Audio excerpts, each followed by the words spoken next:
The Lucky Duck Foundation continues to help those facing homelessness. Executive Director Drew Moser joins us now to share more on the new funding to help further the nonprofit's programs in helping our homeless community. Drew, good morning. Thanks so much for being here. Thanks for having me. And we're not talking about a small sum. This is significant, $3 million. Yeah, we are excited to commit well over $3 million as quickly as possible to help folks in need. $1 million of it's going to fund a bunch of employment and job training programs. We've invested heavily in the past in that. It's helped well over 15 people get connected to employment. So many people love to talk about housing. There's a lot of folks struggling that want to put homelessness behind them and simply need job training or that employment experience. There's been countless success stories that have come from that effort. So we're pleased to expand and enhance those programs. We're continuing to prioritize youth and seniors, two highly vulnerable segments of the population that largely can and want to be helped. And then we're committed to adding detox beds and other immediate pathways off the streets and several other efforts.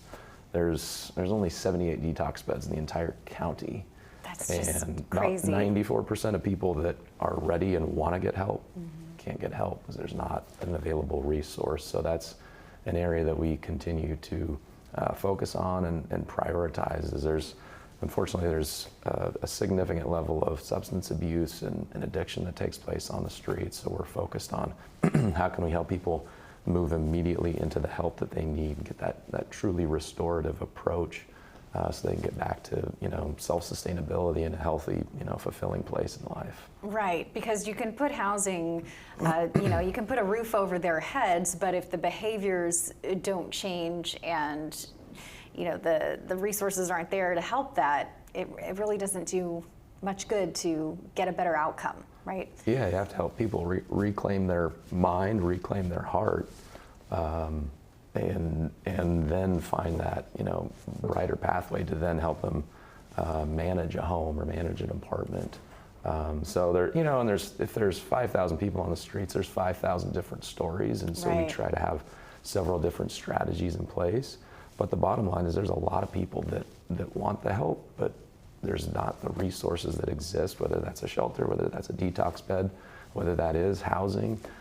So we remain focused on how can we help people as quickly as possible move off the streets, and in some places, how can we help people avoid it altogether that are this close to falling onto the streets for the pure humanity of it, but also it's way more cost effective if you can keep somebody housed who's currently housed.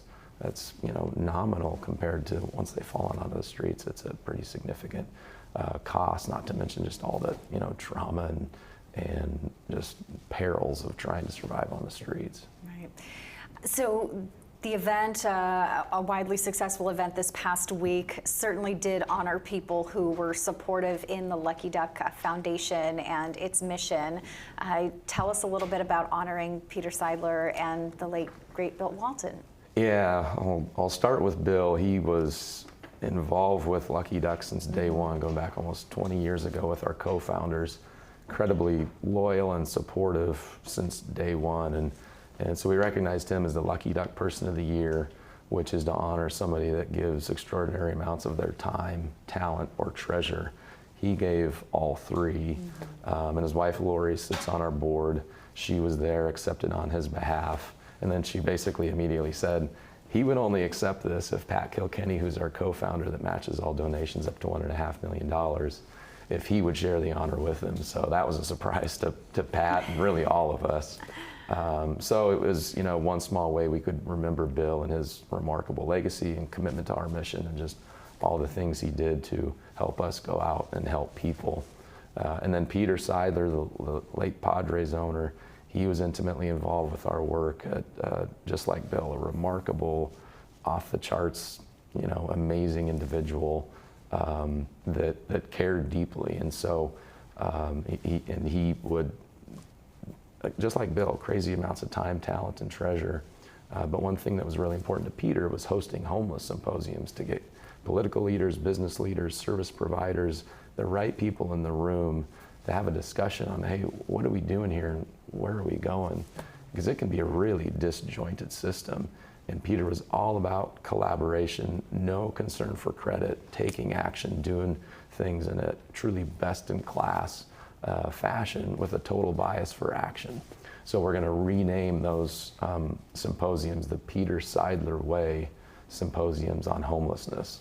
And we, had a video that explained here are all really the values of what Peter Seidler embodied, and that will continue to govern our work and how we approach this.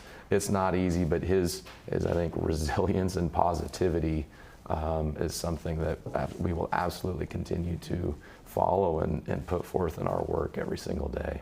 Well, I think two people who were all about taking action certainly saw that that's what the Lucky Duck Foundation is about. So it's 100%. wonderful that this will carry on with their legacy, and 100%. looking forward to that money being spent.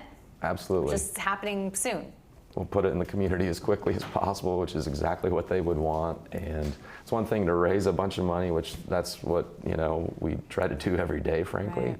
But to do it so we can go out and invest it in tangible, measurable programs that can be quantified and that can help people as quickly as possible. All right. Well, Drew, thank you so much for all you and the Lucky Duck Foundation do, and we look forward to the updates. Sounds good. Thanks All for right. having me.